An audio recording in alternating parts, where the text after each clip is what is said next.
عزیز دوستو، السلام علیکم ورحمۃ اللہ وبرکاتہ۔ اپنی ایک دلچسپ کہانی کا آغاز کرتے ہیں۔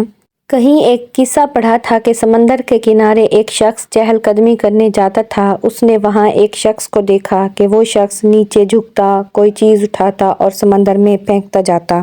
وہ ذرا قریب ہوا تو دیکھا کہ ہزاروں مچھلیاں کنارے پہ پڑی تڑپ رہی ہیں۔ شاید تازہ موج نے انہیں سمندر سے نکال کر ساحل پر لا پٹکا تھا اور وہ شخص ان مچھلیوں کو سمندر میں واپس پھینکنے کی کوشش کر رہا تھا۔ اس شخص کو اس کی بے وقوفی پر ہنسی آ رہی تھی اور اس نے ہنستے ہوئے اس سے کہا، بھلا ان ہزاروں مچھلیوں میں سے کتنی بچا پاؤ گے؟ وہ شخص جھکا اور ایک تڑپتی ہوئی مچھلی کو اٹھایا اور سمندر میں اچھال دیا۔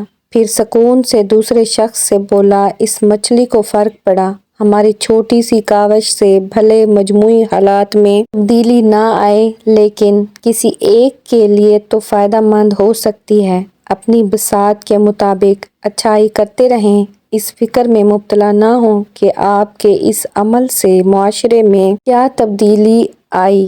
اللہ تعالیٰ ہم سب کو آسانیاں عطا فرمائے اور آسانیاں تقسیم کرنے کا شرف بخشے، آمین ثم آمین۔